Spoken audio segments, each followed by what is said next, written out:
El Centro de Investigación Logística Empresarial presenta límites y alcances constitucionales del derecho humano a la libre expresión.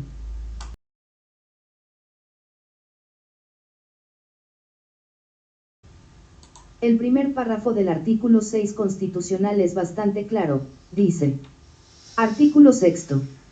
La manifestación de las ideas no será objeto de ninguna inquisición judicial o administrativa, sino en el caso de que ataque a la moral, la vida privada o los derechos de terceros, provoque algún delito, o perturbe el orden público, el derecho de réplica será ejercido en los términos dispuestos por la ley. El derecho a la información será garantizado por el Estado.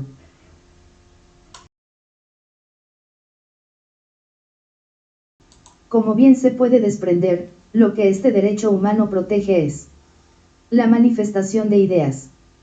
Solo la manifestación de ideas. No montajes, falsedades o calumnias. Solo la manifestación de las ideas.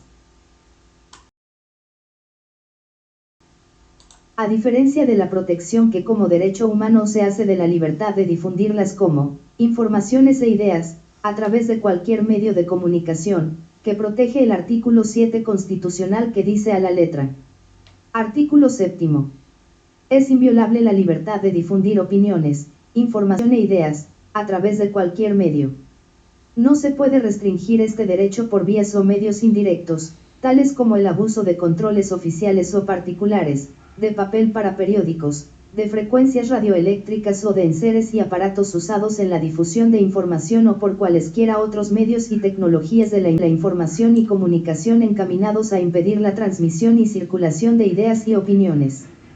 Ninguna ley ni autoridad puede establecer la previa censura, ni coartar la libertad de difusión, que no tiene más límites que los previstos en el primer párrafo del artículo 6 de esta Constitución. En ningún caso podrán secuestrarse los bienes utilizados para la difusión de información, opiniones e ideas, como instrumento del delito. Como bien se desprende de estos dos derechos humanos, la libre expresión consiste en manifestar las ideas de las personas con libertad, difundir sus opiniones, información e ideas, a través de cualquier medio de comunicación. Así como también estos dos derechos humanos de libertad de expresión y de prensa o publicación, tienen los siguientes límites legales, o sea, no se ejerce un derecho humano y al contrario se genera una actitud ilegal, en los siguientes casos. Cuando la manifestación de ideas, la información y su difusión a través de cualquier medio de comunicación, ataque a la moral, o la vida privada o los derechos de terceros, provoque algún delito, o perturbe el orden público. Los medios de información siempre han sido medios de manipulación y control de masas. Quien controla a la prensa, radio y televisión controla la opinión pública y tendrá un poder sobre muchas personas, solo que ahora con las redes cibernéticas la cosa se ha extendido demasiado. En la actualidad cada persona con un celular se ha convertido en un verdadero reportero de la verdad, a veces del engaño o de la manipulación, según le convenga a cada persona. Por lo que ahora las granjas de bots, los troll center y demás, se han convertido en un gran negocio. Por lo que lo recomendable es confirmar siempre las fuentes de información, las cuales están bastante desprestigiadas.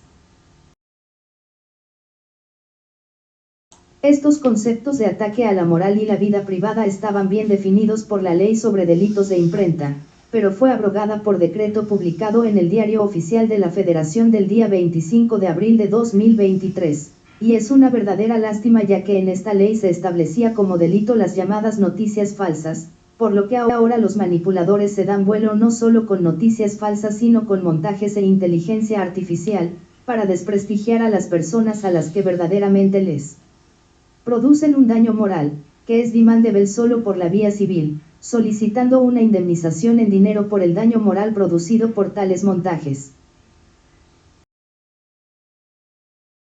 Según el artículo 1916 del Código Civil Federal se ataca a la moral. Artículo 1916 por daño moral se entiende la afectación que una persona sufre en sus sentimientos, afectos, creencias, decoro, honor, reputación, vida privada, configuración y aspecto físicos, o bien en la consideración que de sí misma tienen los demás. Se presumirá que hubo daño moral cuando se vulnere o menoscabe ilegítimamente la libertad o la integridad física o psíquica de las personas. En términos generales, la opinión legal y social respecto de cómo se ataca la vida privada es la siguiente. La vida privada es aquella que no está dedicada a una actividad pública, y que por ende, es intrascendente en la sociedad de manera directa, en donde, en principio, los terceros no deben tener acceso alguno, toda vez que no es de su incumbencia, no les afecta.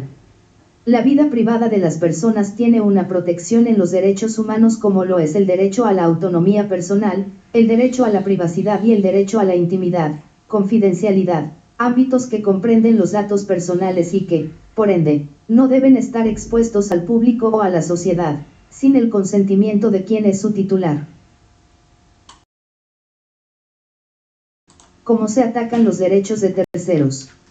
El tercero en derecho, es toda persona que no ha concurrido con su voluntad a la formación de un acto jurídico.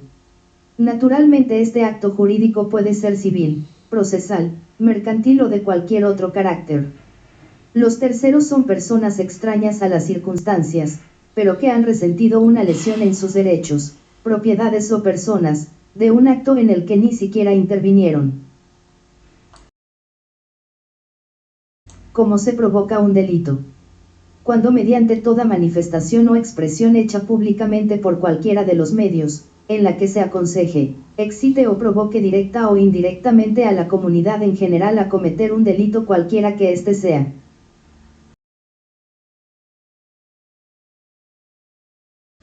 ¿Cómo se perturba el orden público? El orden público significa orden social, en el sentido de arreglo o disposición adecuada de la comunidad. El orden público implica la idea de subordinación a la ley, normas y reglamentos de convivencia social, mercantil, laboral, etc. Precisamente lo que da unidad y vida a un grupo de asociados, es la orientación a un fin común como es la convivencia en paz y prosperidad. Por lo que, el perturbar la paz y el orden se refleja en quienes instigan, incitan o invitan a la multitud para hacer uso de un derecho o pretextando su ejercicio o para evitar el cumplimiento de una ley, se unan y perturben el orden público con empleo de violencia en las personas o sobre las cosas, o amenacen a la autoridad para intimidarla o obligarla a tomar alguna determinación.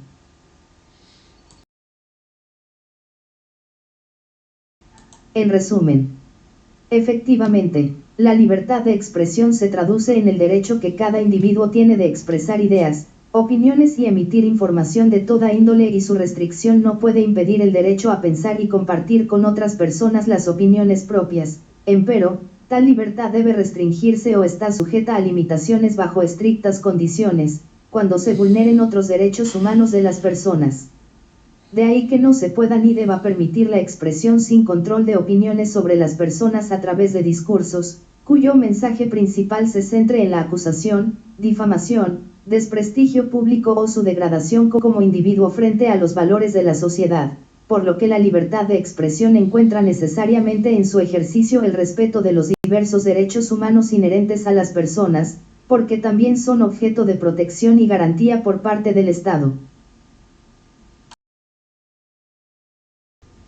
Gracias por su atención.